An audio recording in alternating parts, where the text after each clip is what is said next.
eu gostaria de agradecer muito a oportunidade de estar neste grupo e nesta formação. Para mim isto tem tudo um prazer muito especial, porque na verdade o meu trajeto, muito focado nas questões da democracia e dos direitos, é um trajeto que em parte se deve muito ao contributo do professor Barbeiro de Magalhães, quando andávamos, enfim, nas lutas pela autodeterminação e pela independência do povo timorense. Portanto, de facto, todo este contexto tem aqui um sabor bastante especial. Eu vou então partilhar a minha apresentação, está bem? Vamos ver se... Ok. Eu depois também posso disponibilizá-la, se tiverem interesse. Sim, se não se importar, depois mandava. Sim, eu depois envio a apresentação. Portanto, aquilo que me traz hoje cá é, enfim, falar de um lado que às vezes até é um lado um pouco esquecido quando nós estamos a falar das questões políticas, económicas, sociais, que é o lado dos mídia, não é? Da relevância que os mídia têm, e até sob um ponto de vista histórico, não é? Não se preocupem, não vamos ter aqui uma sessão de história dos média e de história do jornalismo, mas esta perspectiva histórica da relevância dos mídia na nossa vida, parece-me que ela é fundamental, e sobretudo hoje em dia, não é? Porque sobretudo na última década nós vivemos naquilo que, por exemplo, Couldry e Epp identificam como uma sociedade profundamente mediatizada. Na verdade, hoje, quando nós falamos das nossas vidas offline, chamemos-lhe assim, já não faz assim grande sentido esta divisão, quer dizer, isso já não existe, portanto nós temos a nossa vida, e estes meses de pandemia ainda vieram a reforçar mais esse aspecto. A nossa vida é uma vida, digamos assim, dupla entre os aspectos online e os aspectos offline, não é? Portanto, nós muitas vezes já nem conseguimos destrinçar uma vida da outra, não é? Portanto, elas são completamente unificadas e influenciam-se uma à outra, não há como escapar a isso. E como eu dizia há pouco, portanto, a minha participação nesta ação, nesta formação à ação, ela tem aqui um aspecto particular que tem que ver com o meu próprio percurso enquanto pessoa, quando o professor Barbeiro fez este desafio concreto para a formação, eu lembrei-me de outro momento que foi também muito importante, que foi mais temporalmente um pouco posterior à época em que eu conheci o professor Barbeiro, mas que foi um momento, enfim, muito importante para mim, que também acabou, é curioso, por acabar por traçar aquilo que viria a ser o meu percurso, não só profissional, porque eu antes de ser académica, eu não sou uma académica pura, eu antes de ser académica era jornalista e portanto a minha vida, como eu costumo dizer, era outra, não era esta, e portanto esse percurso teve aí uma importância muito grande nessa altura em que eu era jornalista e posteriormente também no meu percurso académico, não é? Há aqui este aspecto que é um aspecto muito interessante para mim, e também fundamental sob o ponto de vista das teorias da comunicação e da comunicação em si e do próprio jornalismo, que é nós pensarmos, mas afinal quem é que decide o que é uma notícia, não é? Eu se calhar perguntava-vos, não resisto a isto, a perguntar-vos, podem dar respostas muito curtas, mas na vossa perspectiva quem é que decide o que é notícia? Os interesses. Os interesses. Quem disse o público? Eu. O público, o Pedro. Mais. Eu disse o editor. O editor. Não vi, desculpem que eu aqui no meu ecrã não vejo toda a gente, pronto, e não estou a conseguir ver o chat. No chat. Pronto, portanto o editor, temos já aqui várias perspectivas, os editores que de alguma forma remetem também para os jornalistas, os interesses e também o público, não é? Portanto, tudo isso que vocês disseram é verdade, não é? O momento da decisão, da passagem de um acontecimento a uma notícia, é um momento que tem aqui várias implicações. Eu hoje vou acabar aqui por me centrar um pouco mais na questão dos valores notícia. No fundo, os valores notícia são os critérios de noticiabilidade, são aquilo que promove a tal passagem do acontecimento à notícia, e ele tem aqui várias dimensões, não é? Desde logo a dimensão da produção, da recepção e dos promotores. E é muito curioso que nenhum de vocês disse especificamente o jornalista, embora que eu acho que isto estaria aqui um pouco nas vossas mentes, mas ninguém identificou o jornalista. E na verdade, eu sei que alguns colegas meus jornalistas ficariam muito perturbados com o que eu vou dizer, mas se calhar o jornalista é daqueles que menos decide o que é uma notícia, não é? Portanto, quando nós pensamos nos critérios de noticiabilidade, obviamente, sob o ponto de vista da produção, nós temos o jornalista, muitas vezes a anteriori nós temos um chefe de redação ou um secretário de redação que vai distribuir o serviço do dia, e portanto o jornalista, quando vai cobrir algum acontecimento, já vai com uma indicação que não foi ele que selecionou, não é? E depois o jornalista vai decidir o enquadramento da notícia, o título, etc. Mas essa decisão dele vai desde logo esbarrar em vários aspectos, e eu vou só aqui enumerar poucos, como por exemplo o espaço, o tempo que ele tem, o editor, não é? A questão dos editores aqui é preponderante. Os editores podem chegar a uma peça finalizada e, por exemplo, alterar-lhe o título e mudar completamente o sentido da notícia, não é? E depois temos outros elementos, por exemplo, um jornal, ou uma rádio, ou uma televisão é composto por uma administração. Depois nós temos as fontes noticiosas e temos os promotores das notícias, não é?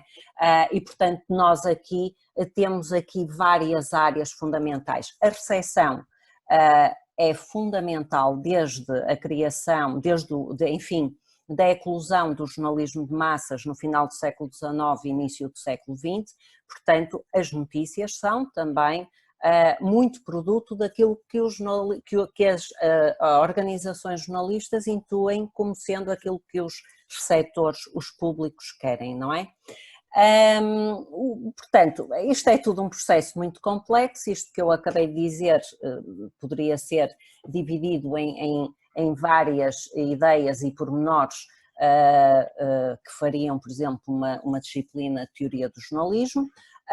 Os valores notícia, portanto, vão influenciar completamente também a forma e o modo e a quantidade, a preponderância, a visibilidade que aquela notícia vai ter. Os valores notícia, concretamente, lá está, que se traduzem nestes critérios de noticiabilidade, relacionam-se com tudo aquilo que eu acabei de dizer e também com outros fatores muito importantes, não é? Vamos pensar, é um conflito, nós estamos perante um conflito, que eclodiu agora, nós estamos perante algo muito importante emanado, por exemplo, das Nações Unidas, estamos perante uma morte, perante algo que uma figura com grande notoriedade fez, enfim, estamos perante um casamento real, e estou a pensar concretamente no último casamento real britânico, que fez com que os jornalistas ocidentais, e não só, mas também os ocidentais, se mudassem de armas e bagagens para Londres, quando na verdade nós podemos pensar que temos outros momentos outros acontecimentos igualmente valiosos, mas que não significam essa mudança, também porque os valores de notícia se relacionam com as decisões sobre o que é que nós vamos gastar para publicar uma determinada notícia, não é? Eu passei-vos, aliás, a indicação deste livro, do Herbert Gans, Deciding What's News, e este foi um ponto fundamental no meu percurso enquanto estudante de jornalismo. O meu professor nesta disciplina era alguém que, enfim, pelo menos alguns de vocês conhecerão, que é o Richard Simler, que é um dos nossos escritores mais importantes, que tem origem norte-americana, e quando veio para Portugal veio dar aulas na Escola de Jornalismo, e ele foi meu professor durante 2 anos, e foi de facto também uma pessoa muito marcante no meu percurso. E foi o Richard Simler que introduziu este livro, Deciding What's News, do Herbert Gans, que trabalhava precisamente a questão dos valores de notícia num contexto norte-americano, e muito pela perspectiva das notícias nacionais e também das notícias internacionais. Qual era a preponderância que estas notícias tinham num espectro noticioso muito grande, como vocês podem ver aqui no título, não é? Desde a televisão, às revistas, aos jornais.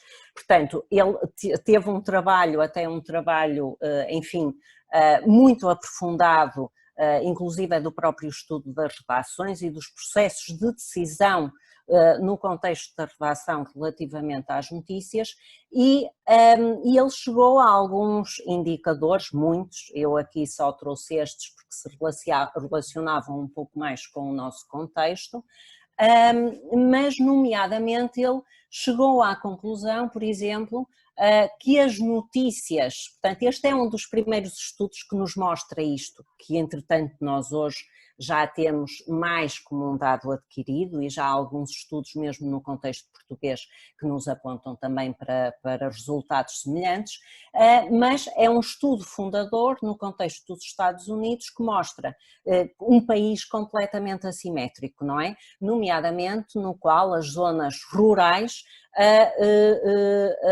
e as zonas mais pobres também se tornam descartáveis sob o ponto de vista da noticiabilidade. Depois, pensando também nas questões da informação internacional, ele também, enfim, chegou a esta conclusão de que os países do espectro, digamos assim, do mundo ocidental tinham uma cobertura noticiosa nos Estados Unidos diferenciada dos outros, dos não europeus, não é?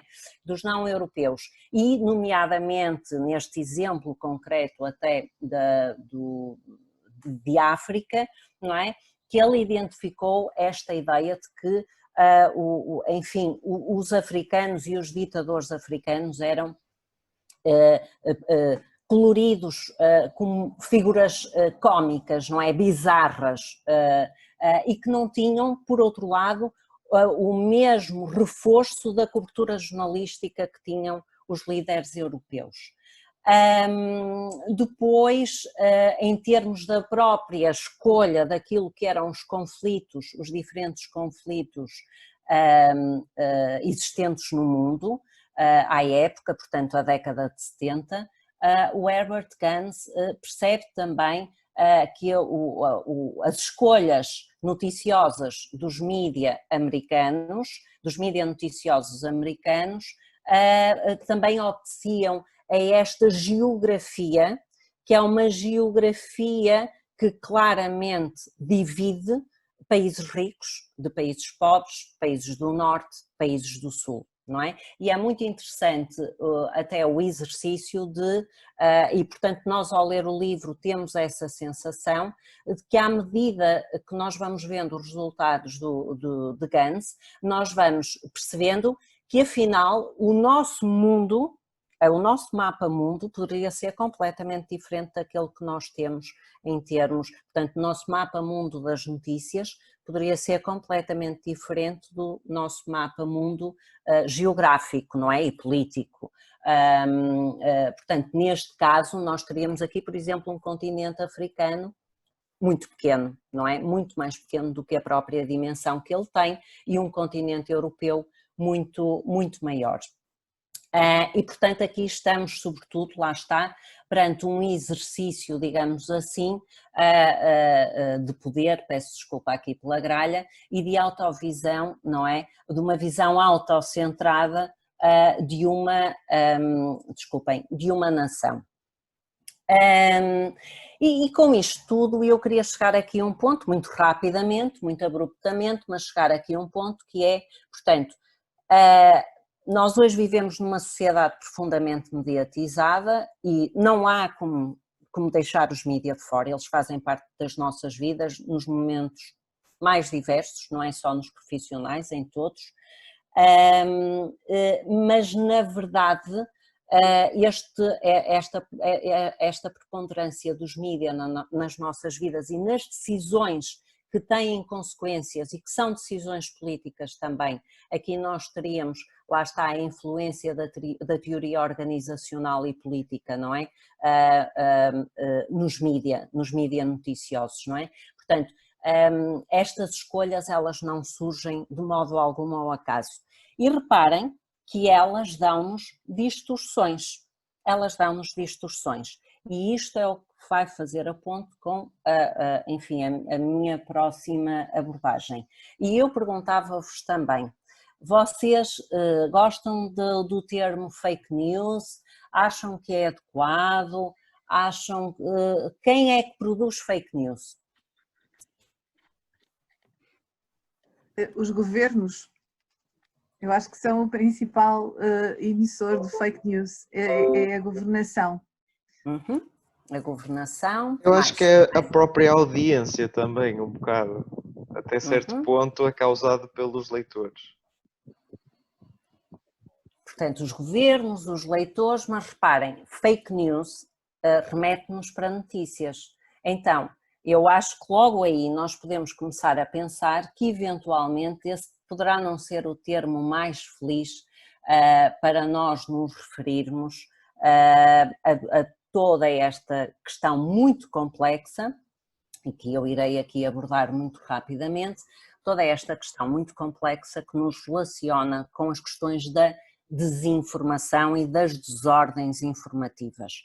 Eu não sou muito adepta da utilização do conceito fake news, eu acho que ele é muito perigoso porque ele isola, quase que isola, até sob o ponto de vista semântico, estas tais desordens informativas na perspectiva dos jornalistas, culpabilizando-os, não é? E eles não estão isentos também de algumas responsabilidades. Nós ainda agora vimos que nos apresentam um mundo até muito distorcido, mas, portanto, o termo diz-nos pouco. E também este termo ganha uma grande visibilidade através das eleições norte-americanas, não é? Aqui tocando novamente o ponto nas questões políticas, nas eleições norte-americanas, também com o intuito de Trump identificar como notícias falsas, na verdade, aquilo que eram notícias que levantavam problemas à própria candidatura do Trump, não é? Estes dois autores, há várias propostas. Eu gosto particularmente deste trabalho, que é um trabalho que está disponível online de forma gratuita. Eu, aliás, enviei-vos o link naquele documento que o professor Barbedo partilhou ontem. Eu gosto do termo Information Disorders. Porquê? Porque ele remete-nos para uma grande complexidade relativamente aos processos comunicacionais, não é? Às suas veracidades, aos seus problemas.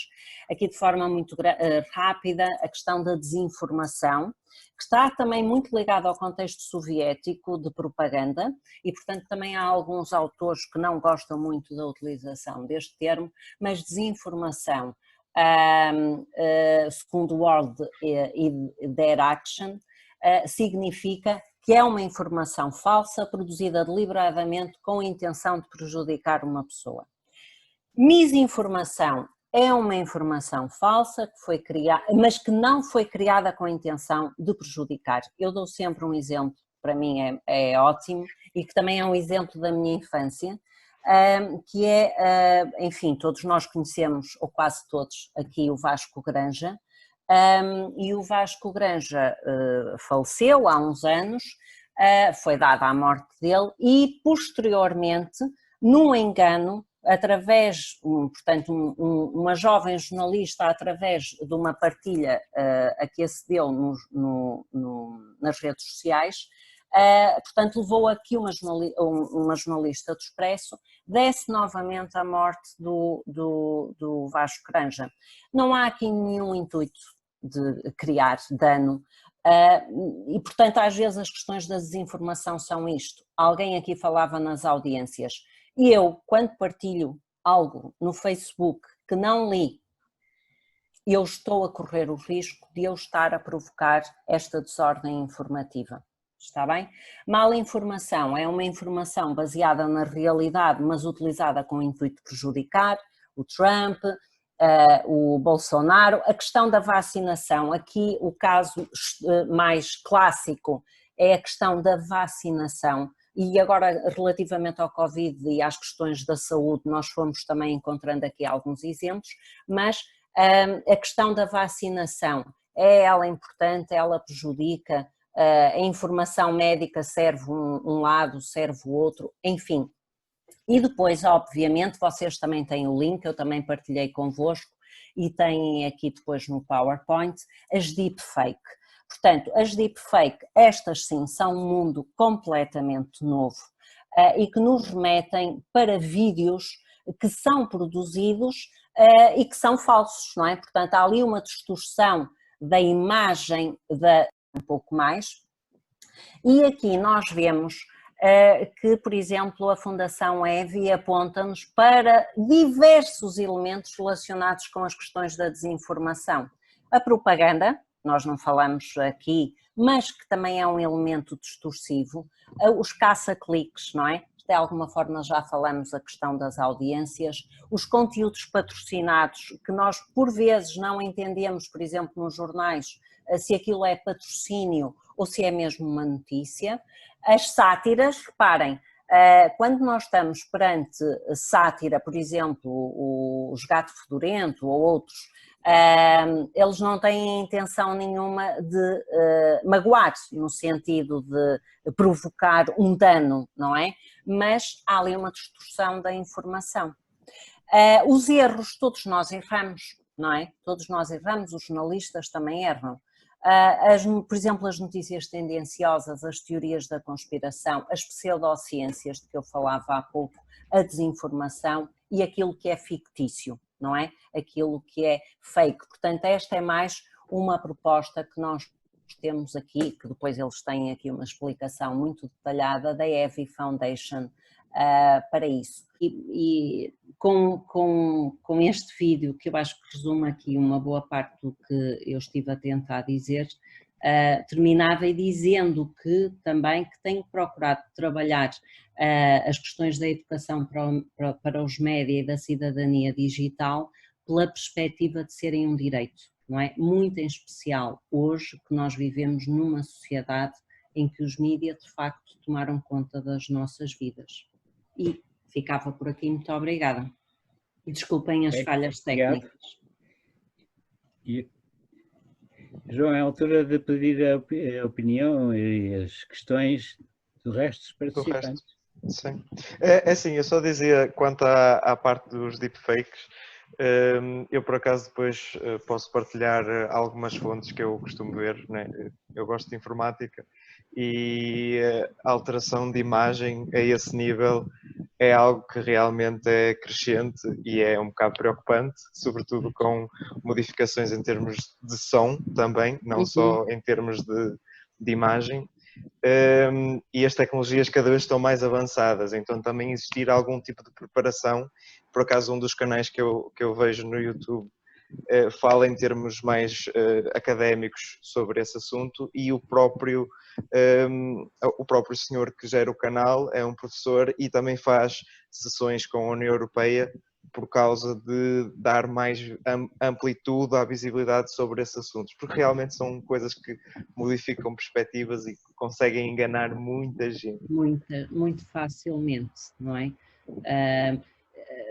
Já agora eu, enfim, fiz aqui a apresentação muito pela perspectiva do engano, mas não tanto pela perspectiva que é difícil para nós, enquanto audiências, enquanto receptores, para qualquer um de nós. Eu acredito que nós estamos aqui, pronto, estamos poucas pessoas, mas eventualmente seremos um pouco mais preocupados por todas estas questões, com estas questões, do que a esmagadora maioria das pessoas, e eu quase que me atrevo a dizer que ninguém aqui até hoje escapou a acreditar numa notícia falsa.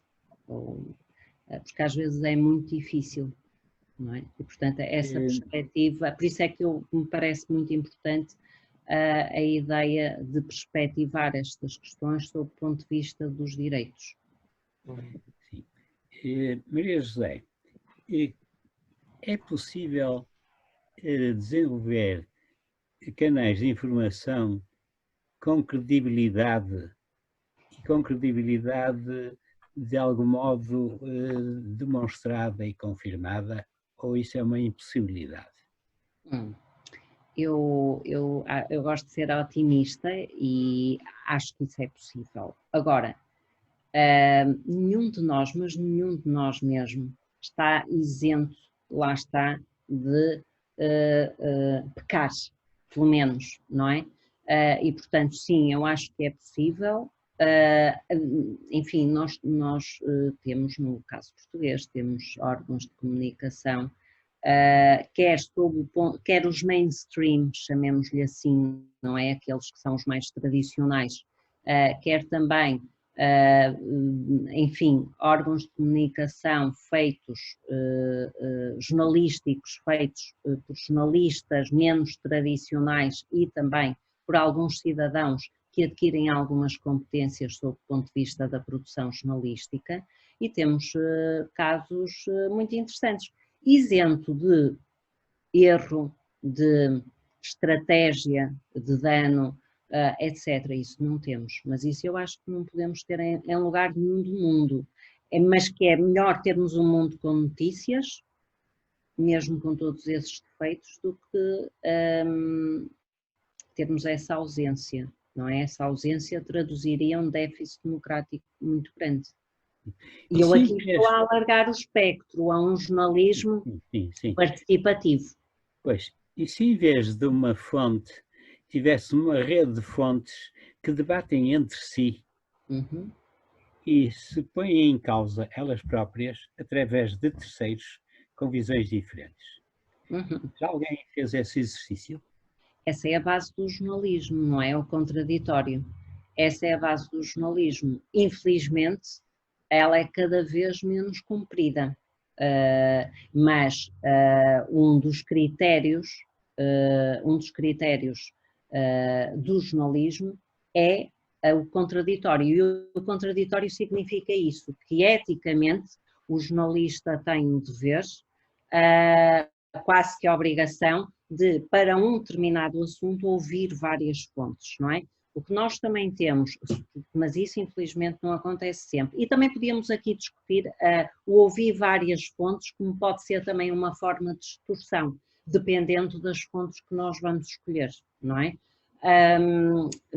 E também há projetos, e nomeadamente projetos de jornalismo do cidadão, por exemplo, a nível internacional, há um que é o Global Voices, por exemplo, enfim, que acho que é um dos mais credíveis, que de facto, por exemplo, eles procuram muito, por exemplo, ouvir fontes noticiosas alternativas, não é? E que nos remetem também para a questão dos direitos humanos. Por outro lado, se nós formos pensar hoje naquilo que são as possibilidades que a internet nos dá, e o João ainda há pouco falava, por exemplo, no YouTube,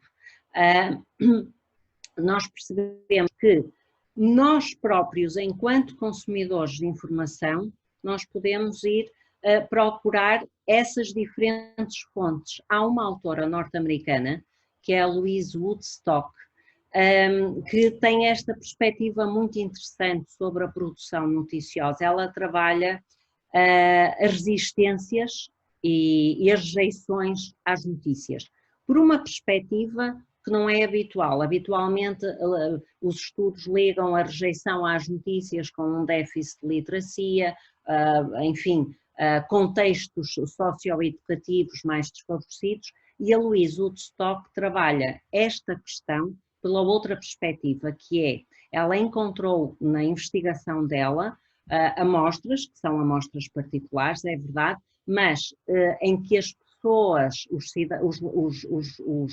cidadãos, são mais participativos sob o ponto de vista democrático e também mais esclarecidos, quanto mais eles deixam de ver notícias tradicionais, porque eles próprios, mas estamos perante amostras que têm essa capacidade, eles vão procurar as suas fontes, não é? E eles próprios fazem essa análise, esse cotejamento dessas mesmas fontes. Portanto, podemos ter aqui várias perspectivas.